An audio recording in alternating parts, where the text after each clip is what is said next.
नमस्कार, मैं श्रेया।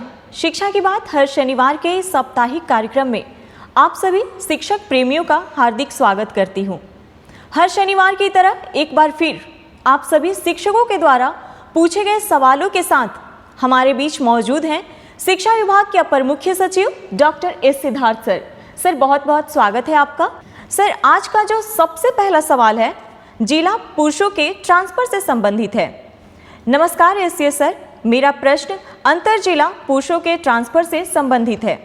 पिछले एपिसोड 13 में सर आपने कहा था कि केवल अंतर जिला महिलाओं का लिस्ट आना बाकी है, तो क्या अंतर जिला पुरुषों का ट्रांसफर नहीं होगा, और अगर होगा तो कब तक उम्मीद कर सकते हैं? देखिए, आपको जानकर ये होगा कि आज हम लोगों ने करीब 1,30,000 टीचर्स का हम लोगों ने विद्यालय में पोस्टिंग की प्रक्रिया शुरू की है।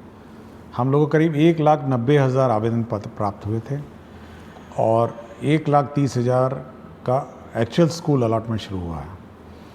ये पूरी प्रक्रिया करीब 15 दिन लगेगा और डीओ सब इसी में लगे हुए हैं। डीओ को ये काम दिया गया है और कर रहे हैं। ये बात मैंने कभी नहीं कहा कि पुरुषों का स्थानांतरण नहीं होगा, और जैसा कि आप आंकड़ों से देखते हैं कि करीब इसमें भी हम लोगों ने करीब 8 से 9,000 पुरुषों का नाम इसमें शामिल किया है, पुरुष टीचर। देखिए, जब भी स्थानांतरण किया जाता है तो 2-3 बातों का बहुत ध्यान रखा जाता है। इतनी बड़ी संख्या एक तो है, 1,90,000 है और आवेदन पत्र हैं।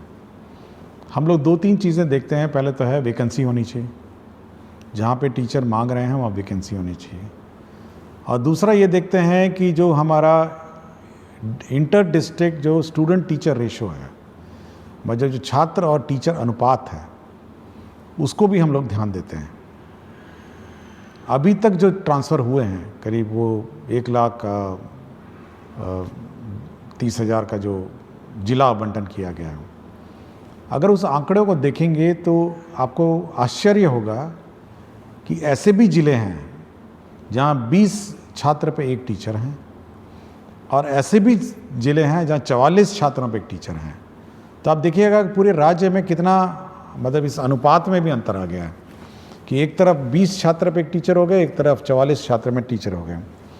भाई इस कारण से हुआ है क्योंकि जो टीचर उन ज़िलों में थे जहाँ पे 44 छात्र पर टीचर थे, वो सब ऐसे ज़िलों में चले गए हैं जहाँ पे पहले ही टीचर बहुत ज़्यादा थे। तो एक तो हम लोगों को ये मेंटेन करना पड़ता है। पूरे राज्य का औसतन है 30 छात्र पर टीचर हैं। तो हम लोग को ये नियंत्रण रखना पड़ता है कि ऐसा ना हो कि अचानक एक ज़िला ऐसा हो जहाँ पे 10 छात्र हो जाएंगे एक टीचर पे। और जैसे ही ये ट्रांसफर्स होते हैं, देखिए एक चीज़ आपको सभी को सोचना भी चाहिए कि जहाँ से टीचर हटते हैं वहाँ स्कूल बंद भी होने लग जाते हैं। मतलब क्योंकि टीचर की कमी हो जाती है, जहाँ पे 5 टीचर थे अब 2 टीचर हो जाएंगे, तो स्कूल भी बंद होने लगते हैं। तो एक और जहाँ पे टीचर्स की अपनी व्यक्तिगत समस्याएं हैं, वहाँ पे सभी को छात्रों की भी समस्याओं को समझना चाहिए। मतलब छात्र भी, मतलब जहाँ उसको 5 टीचर आज थे, जैसे ही वो टीचर स्थानांतरण होकर चले जाएंगे उसके बाद 2 टीचर बच जाएगा, और वही 5-6 क्लासेस जो हैं वो अब 2 टीचर पढ़ाएंगे। तो कितना कठिनाई छात्र को होगा। तो ये सब देखते हुए हम लोग करते हैं। फिर भी हम लोगों ने 1,30,000 टीचर्स अकोमोडेट किए हैं, और सबसे ज़्यादा जो हम लोग का प्रेशर है, जो सबसे ज़्यादा टीचर्स का स्थानांतरण का जो दबाव है, वो है पटना ज़िला में। और पटना ज़िला में इतना ज़्यादा दबाव है, ऐसा लगता है जैसे, मतलब एक अनुमान हम कहेंगे कि 15,000 टीचर जो हैं और पटना की तरफ जिला का ऑप्शन दे चुके हैं। तो इतनी बड़ी संख्या में जैसे ही 15,000 टीचर हम लोग अकोमोडेट करने की कोशिश करते हैं, तो आप अनुमान लगा सकते हैं कि मतलब स्टूडेंट और टीचर रेशो पूरे राज्य का कितना मतलब अजीब हो जाएगा। तो हम लोग कोशिश कर रहे हैं। हम लोग जहाँ जहाँ पुरुषों ने मांगा, जहाँ पर वैकेंसीज थी, जहाँ जहाँ टीचर्स कम थे, हम लोगों ने वहाँ ज़िलों में पुरुषों को भी हम लोगों ने अकोमोडेट किया। अभी उनके इनबॉक्स में दिख नहीं रहा होगा, 1-2 दिन में वो भी पुरुषों में भी दिख जाएगा। तो धीरे धीरे जैसे जैसे वैकेंसीज आती जाएंगी या हम लोग को दिखने लग जाएंगी, हम लोग करेंगे। तो मैंने कभी ये नहीं कहा कि पुरुषों का नहीं करेंगे, हम केवल यही एक कंस्ट्रेंट है कि हम लोग शिक्षक छात्र अनुपात देखते हैं और वैकेंसी देखते हैं, और जैसे जैसे होगा होगा। लेकिन टीचर्स को भी समझना चाहिए कि छात्रों पर क्या गुजरती है और कितना कष्ट हमारे छात्रों पर होता है। सर, अगला सवाल है, आदरणीय अपर मुख्य सचिव, शिक्षा विभाग पटना बिहार, ज्ञातव्य है कि आपके द्वारा गठित समिति के निर्देशानुसार पिछले अप्रैल माह में लगभग 17,000 के आसपास शिक्षकों के स्थानांतरण हेतु जिला आवंटित कर दिया गया है, परंतु विद्यालय आवंटन की प्रक्रिया अभी भी अपूर्णता की ओर है। महोदय, अनेकानेक शिक्षक व शिक्षिका के पुत्र व पुत्री का नामांकन नए सत्र में नए विद्यालय में होने हैं। विद्यालय आवंटन की प्रतीक्षा में टकटकी लगाए बैठे अनेक शिक्षक व शिक्षिका अपने पुत्र पुत्री और प्रतिपाल्य का नामांकन नहीं करा पा रहे हैं। महोदय से विनम्रता पूर्वक अनुरोध है कि जिन शिक्षक व शिक्षिका का जिला आवंटन हो चुका है उन्हें यथाशीघ्र विद्यालय आवंटित कराने की महती कृपा करें। आपका ही अपना सेवक। देखिए, ये ज़रूर है कि थोड़ा विलम्ब हुआ है सभी को अपना विद्यालय अलॉटमेंट का, लेकिन मैं चाहूँगा कि सभी शिक्षकों को इसकी प्रक्रिया की भी थोड़ी जानकारी देना चाहता हूँ कि किस प्रकार कितना कठिन होता है ये स्कूल आवंटन का प्रक्रिया। देखिए, अगर कोई नया टीचर आता है, जैसे TRE 3 आपने देखा होगा, हम लोगों ने प्रखंड मांगा और सबको अलॉट कर दिया। ये बहुत सिंपल प्रक्रिया है कि नया टीचर आया और उसको स्कूल में। लेकिन यदि कोई TRE 1 और TRE 2 जिसको पूर्व में पहले ही स्कूल आवंटित है और वो ऑलरेडी पदस्थापित है, स्कूल में संचालित है, उसका ट्रांसफ़र सबसे डिफ़िकल्ट काम है, क्योंकि उसको उस स्कूल से हटाना है, दूसरे स्कूल में ले जाना है, और 38 जिलों से टीचरों को चलना है, मतलब शिफ्ट होना है, और 38 जिलों में पोस्टिंग करना है। मतलब आप अगर उस शीट को देखेंगे, जब शीट देखते हैं तो बिल्कुल भयावह दिखता है कि 1,90,000 टीचर जो पूर्व में किसी व्यवस्था से पोस्टेड थे और अपने अपने ज़िलों में पोस्टेड थे, कोई भी ऑर्डर से, जिस भी ऑर्डर से हो, रैंडम कर दिया गया हो या अन्य है, उस पूरी व्यवस्था को जब हम लोग फिर एक बार रिकैलकुलेट करते हैं और ऑप्शन के हिसाब से 1,90,000 अभ्यावेदन में से हम लोग करीब 1,30,000 हम लोग निकाल पाए हैं। 1,30,000 का मतलब ये है कि 1,30,000 टीचर इधर से उधर जा रहे हैं, मतलब स्कूल से दूसरे स्कूल जा रहे हैं, ये टीचर उधर से उधर जा रहा है। तो इतनी कॉम्प्लिकेटेड जो प्रक्रिया है, और उसमें ये भी देखना है कि जो टीचर जब जा रहा है तो उसका रिप्लेसमेंट दूसरा टीचर कर रहा है नहीं कर रहा है। पता चला मैथ्स का टीचर चला गया एक स्कूल छोड़ के, दूसरा मैथ्स का टीचर पहुंचा नहीं, या फिर प्राइमरी में 5 टीचर में थे, 3 टीचर चले गए, पता चला 3 टीचर रिप्लेस नहीं हुए। तो एक किसी स्थापित व्यवस्था जिसमें पहले से ही किसी व्यवस्था में पोस्टिंग TRE 1 TRE 2 हो गया हो या अन्य जो पोस्टिंग हो गया हो, उस पूरे पोस्टिंग व्यवस्था को फिर से अभ्यावेदन के हिसाब से मतलब उनके प्लेस ऑफ पोस्टिंग को परिवर्तित करने में बहुत मेहनत लगता है, और ये केवल एक सॉफ्टवेयर के माध्यम से ही हो सकता है कि लोग अपना करेंगे। और हम लोगों ने काम शुरू कर दिया है, जैसे कि मैंने पहले प्रश्न में बताया, और सभी को 23 से 30 तक नए स्कूल में ज्वाइन करना होगा, और 20 तारीख को सभी के ई-शिक्षा कोश के जो ऐप है, जो उनका वेबसाइट है, उसमें आपको ट्रांसफ़र ऑर्डर मिल जाएगा, और इसी हिसाब से वो अपना प्लानिंग कर सकते हैं। लेकिन टीचर्स को ये समझना चाहिए कि एक स्थापित पोस्टेड व्यवस्था जहाँ पे पहले ही पोस्टिंग हो गई हो, और जहाँ पर मेरे ख्याल से बहुत सारे टीचर ऐसे भी थे जो सोचे भी नहीं होंगे कि 3 साल पहले इनका ट्रांसफ़र हो सकेगा, और ये उम्मीद नहीं होगी, लेकिन हम लोगों ने उन संवेदनशील होकर उनसे आवेदन पत्र लिए, उनके कष्ट समझे, और हम लोगों ने कहा कि नहीं, हम लोग जहाँ तक संभव हो करेंगे, और हम लोगों ने 1,30,000 टीचर्स का सिलेक्शन किया और पोस्टिंग कर रहे हैं, और जो बच गए हैं वह भी निराश नहीं हो। हम लोग बाद में अब फिर रिकैलकुलेट करेंगे, जब सब टीचर्स पोस्टेड होंगे एक बार रिकैलकुलेट करेंगे और फिर इसका फिर वो पोस्टिंग का फिर हम लोग प्रक्रिया आरंभ करेंगे। और मैंने ये भी कहा है कि जो छूट गए हैं किसी कारण से, पूर्व के TRE 1 TRE 2 और सक्षमता हो, वो अपना एप्लीकेशन विड्रॉ भी कर सकते हैं और रीअप्लाई कर सकते हैं, ये मैंने कहा है। तो हम लोग बहुत ही संवेदनशील रहते हैं टीचर के उद्देश्य से, बट यह भी एक बैलेंस बनाना पड़ता है। एक और टीचर के कष्ट का को ध्यान रखना पड़ता है और दूसरी ओर बच्चे का भविष्य का भी ध्यान रखना है। वो ज़्यादा इम्पॉर्टेंट है मेरे लिए। बच्चे का 2 करोड़ बच्चे को टीचर मिले, उनको पढ़ाने वाला टीचर मिले, वो हमेशा वो चिंता में रहती है। टीचर का ट्रांसफ़र बड़ा आसान काम है, लेकिन बच्चे को एक शिक्षक देना ये बड़ा डिफ़िकल्ट काम है। तो ये बैलेंस बनाकर हम लोग चलते हैं, इसलिए टीचरों को निराश नहीं होना चाहिए। सरकार संवेदनशील है और मैं चाहूँगा कि वो लोग सभी टीचर्स नए पदस्थापन स्थान पे जब जाएंगे तो नए बच्चों को पढ़ाएंगे और उनका भविष्य देखेंगे। सर, एक अनिल कुमार सिंह, प्रभारी प्रधानाध्यापक, आदर्श बालिका +2 उच्च माध्यमिक विद्यालय रामगढ़ से हैं। कहते हैं, एसीए सर को सादर प्रणाम। आपका व्यक्तित्व संवेदनशीलता और शिक्षा में सुधार के प्रति आग्रह प्रेरित एवं प्रभावित करता है। सर, मेरे 2 सवालों में प्रथम सवाल है कि क्या विद्यार्थियों को DBT के माध्यम से राशि उपलब्ध कराकर बाजार से किताबों की खरीद की व्यवस्था की जा सकती है? सर, मेरे विद्यालय को PM श्री विद्यालय बना दिया गया है।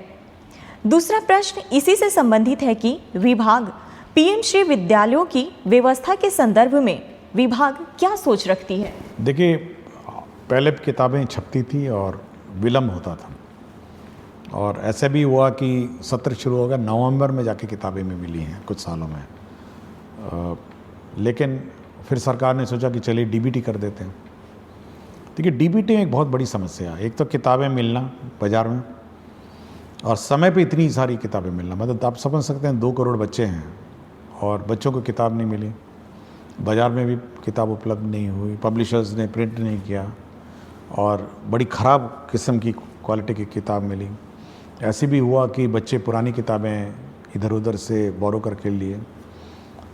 लेकिन अब ये व्यवस्था है कि किताबों की छपना की प्रक्रिया जो है वो परिवर्तित हो गई है। आप देखेंगे, हम लोगों ने अब कल ही मेरी समीक्षा हुई और हम लोगों ने 1 अप्रैल 2025 में जो किताबें दी जानी हैं उसकी छपाई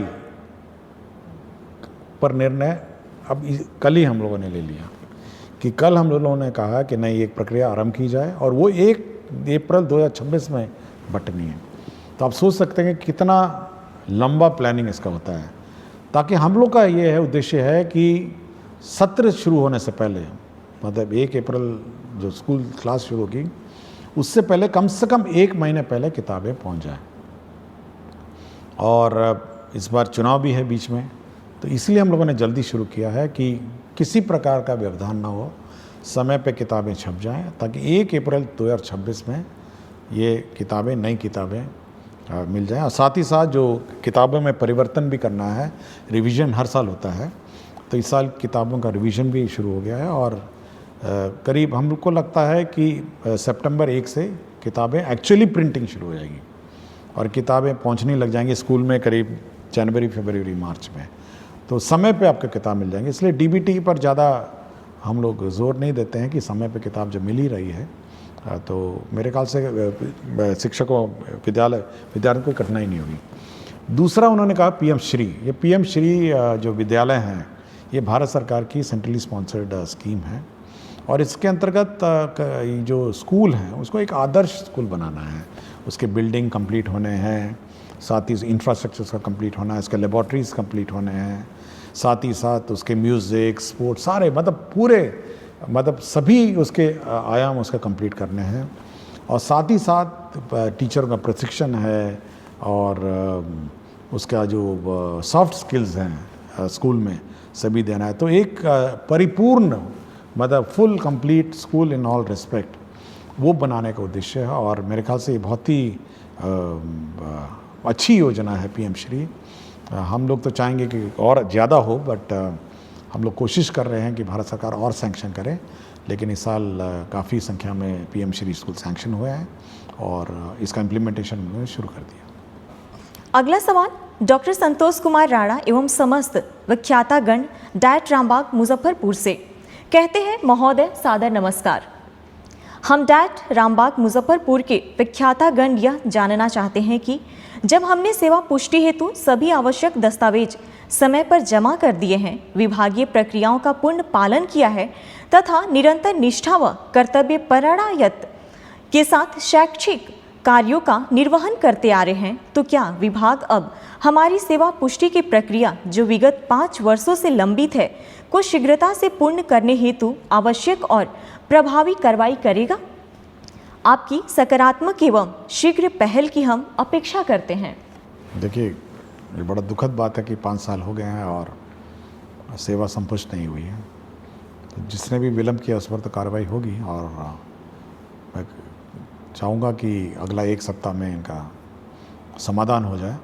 और हम लोग का हमेशा ये रहा है कि जो सेवा पुष्ट है, सेवा संपुष्टि है, अगर कागजात सभी पूरे हो गए होंगे तो संपुष्टि समय पे हो, ऐसे विलम्ब नहीं हो। और विलम्ब होगा तो संबंधित पदाधिकारी या कर्मचारी जो भी होगा उस पर कार्रवाई होगी। तो कार्रवाई तो होगी, लेकिन काम भी हो जाना चाहिए और 1 सप्ताह में इसको हम लोग करवा देंगे।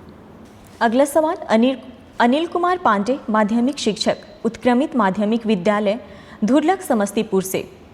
माध्यमिक स्तर के गणित विषय को सुलभ व सरल बनाने की भविष्य में विभाग की कोई योजना है? जैसे गणित विषय के शिक्षकों का विशेष प्रशिक्षण, अभ्यास पुस्तिका का विभाग द्वारा बच्चों के लिए उपलब्धता, आधुनिक तकनीक के उपयोग की संभाव्यता या अन्य?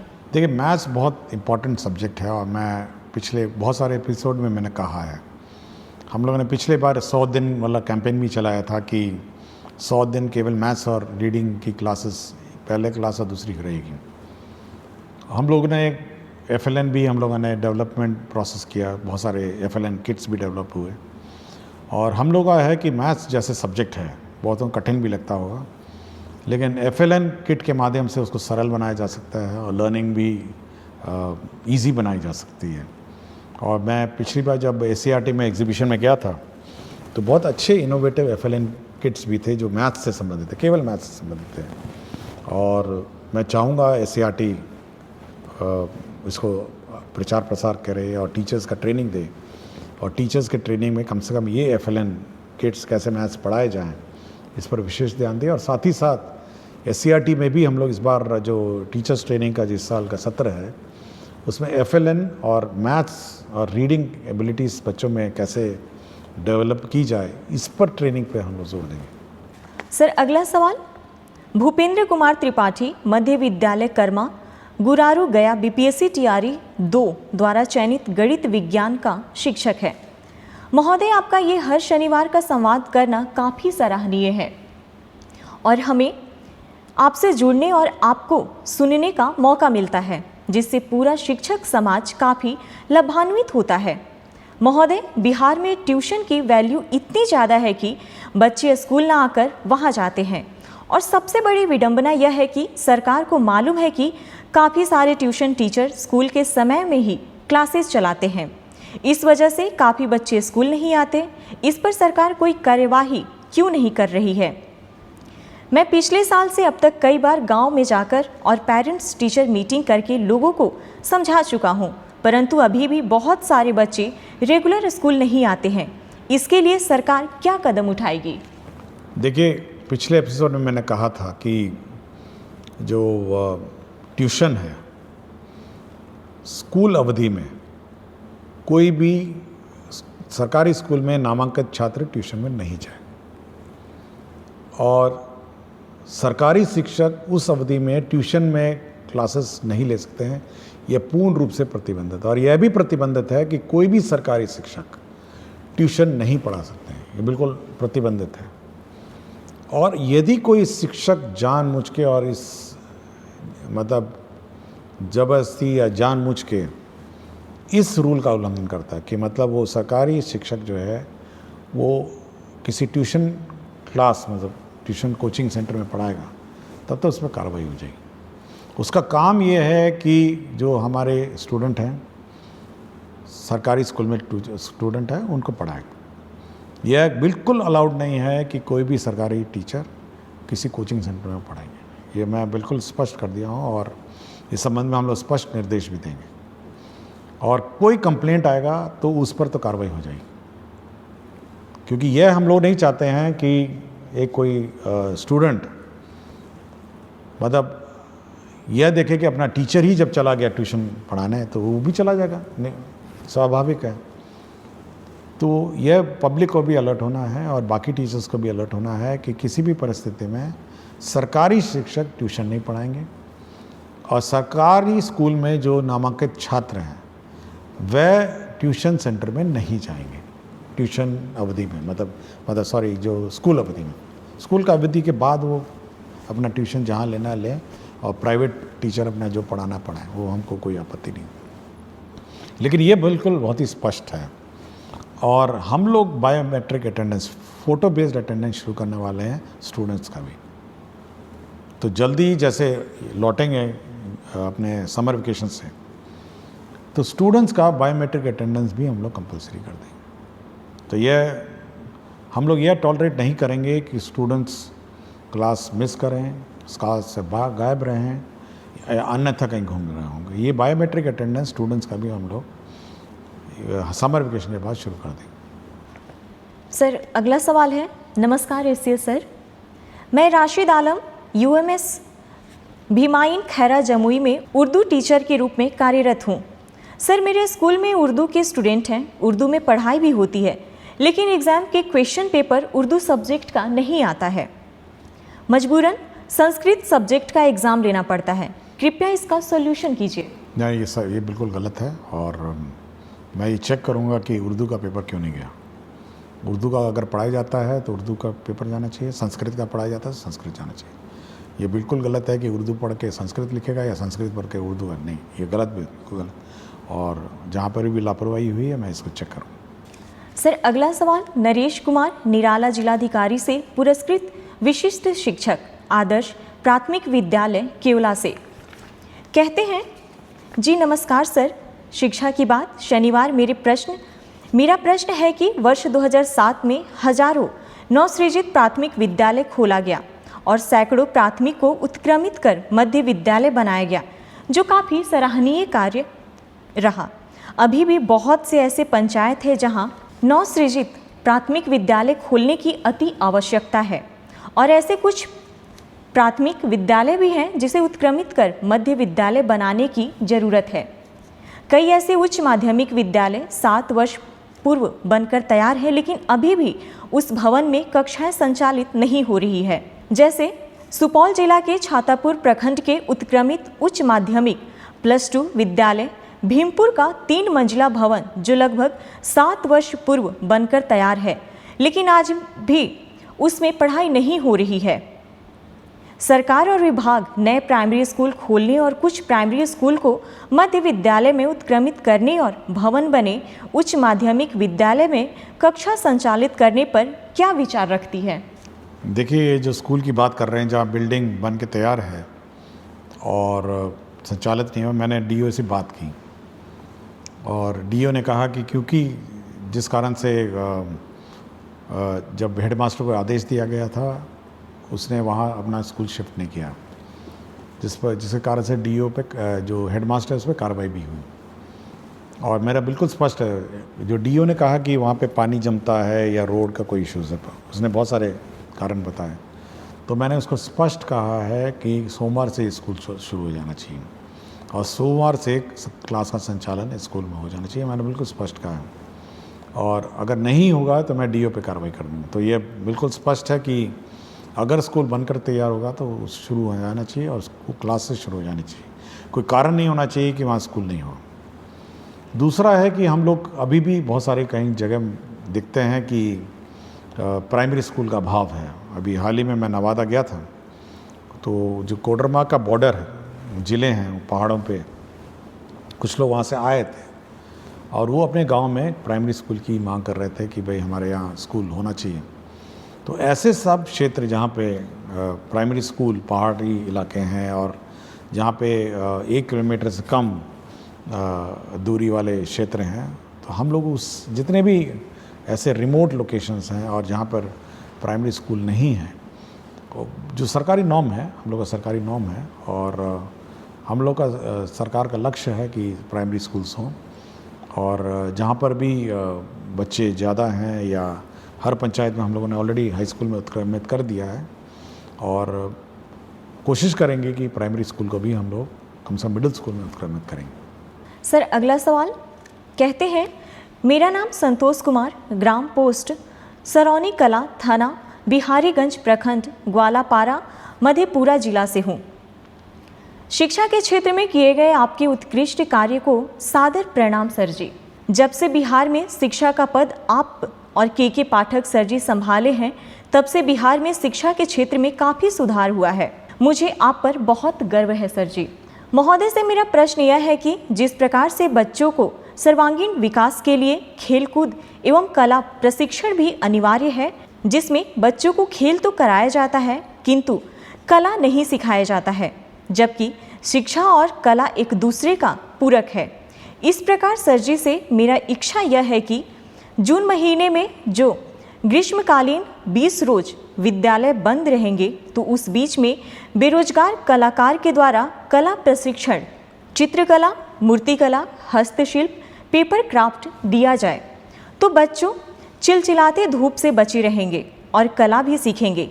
एक बार फिर आप मुख्य सचिव डॉक्टर एस सिद्धार्थ सर जी से सादर प्रार्थना है कि बेरोजगार कलाकार को कुछ मानदेय पर ग्रीष्मावकाश विद्यालय में कला प्रशिक्षण शुरू करने की कृपा की जाए।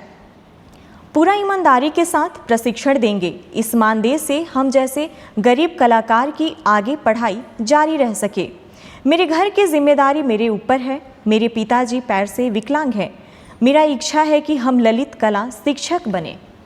नहीं, सुझाव तो बहुत अच्छा है और स्कूलों में संपर्क कैंप, टीचर्स तो सब छुट्टी पे चले जाएंगे और जैसे कि मैंने कहा कि सभी लोग अपना ग्रीष्म अवकाश में जाएंगे, लेकिन इस प्रकार के जो स्थानीय लोकल कलाकार हैं समर कैंप्स ज़रूर चला सकते हैं गांव में। और हम लोग कोशिश कुछ प्लान आउट करते हैं कि हम लोगों ने कुछ NGOs को भी कहा है समर कैंप्स चलाने को और एक व्यवस्था विकसित करते हैं कि बाकी गांव में भी कला, म्यूज़िक, डांस और स्पोर्ट्स का समर कैंप्स चले और आर्ट और क्राफ्ट का भी कुछ कोशिश करते हैं। लेकिन आइडिया अच्छा है और सुझाव अच्छा है, इस पर मैं कुछ वर्कआउट करता हूँ। एक सवाल है सर, नमस्ते। मैं शशिकांत कुमार, प्राथमिक विद्यालय ताती टोला, बभन गामा, जिला खगड़िया से में 2014 से शिक्षक के रूप में कार्यरत हूँ। मुझे समाज सेवा करना अच्छा लगता है। सरकार के द्वारा किसी प्रकार की योजना सरजमी तक लाना एक कठिन परिश्रम है। बदलते समय में हर व्यक्ति अपने निजी स्वार्थ के कारण सरकार के द्वारा महत्वाकांक्षी योजना को लोगों तक नहीं पहुंचा पाते हैं। सर, अब मैं राष्ट्रीय शिक्षा नीति 2020 में प्रथम कक्षा से नीचे 2 कक्षा का संचालन करने की चर्चा है, जिसमें आंगनबाड़ी प्रत्येक वार्ड में संचालित किया जाता है और आंगनबाड़ी में 2 महिला स्टाफ सेविका और सहायिका होते हैं। छोटे बच्चों का प्रथम स्कूल आंगनबाड़ी ही होते हैं, परंतु मध्यम वर्ग के बच्चे प्ले स्कूल जाते हैं। आंगनबाड़ी में 2 महिला स्टाफ, सेविका और सहायिका का कार्य। सेविका प्रधान संचालन करता एवं सहायिका बच्चों को लाना और मध्याह्न भोजन बनाकर खिलाना। सेविका द्वारा 16 से 20 पंजी का संधारण करना होता है। स्टाफ उपस्थिति पंजी, अन्नप्राशन पंजी, गोद भराई पंजी, भंडार पंजी, टीकाकरण पंजी, सामाजिक बैठक पंजी, दूध वितरण पंजी, राशन वितरण पंजी, बालवाड़ी बच्चा उपस्थिति पंजी, विवाह पंजी, विवाह, मृत्यु एवं जन्म पंजी, महिला मंडल बैठक पंजी, सर्वे पंजी, निरीक्षण पंजी, वजन पंजी, मुख्यमंत्री कल्याण कन्या उत्थान योजना पंजी, प्रधानमंत्री मातृ वंदना योजना पंजी, जिसमें सेविका क्या क्या करे। सरकार की शिक्षा और पहल में जन्म के बाद 3 से 6 साल में के बच्चों को बालवाड़ी में शिक्षा दी जाती है, जिसमें शैक्षणिक गतिविधि के लिए स्टाफ की कमी है। सर, मेरा ध्यान शिक्षा सेवा की ओर है।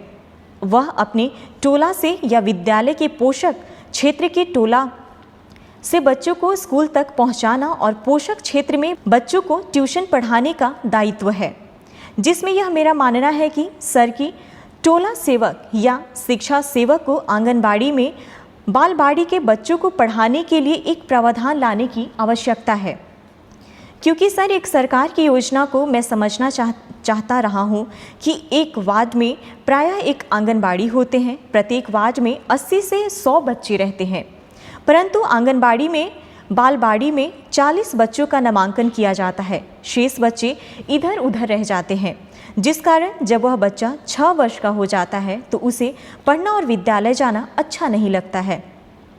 सर, अंत में मैं यह कहना चाहता हूँ कि वर्तमान समय में सरकारी विद्यालय में शिक्षक की उपस्थिति ठीक ठाक हो गई है और शिक्षक सेवक को बालवाड़ी में बच्चों को पढ़ाने के लिए समय का प्रावधान लाना चाहिए।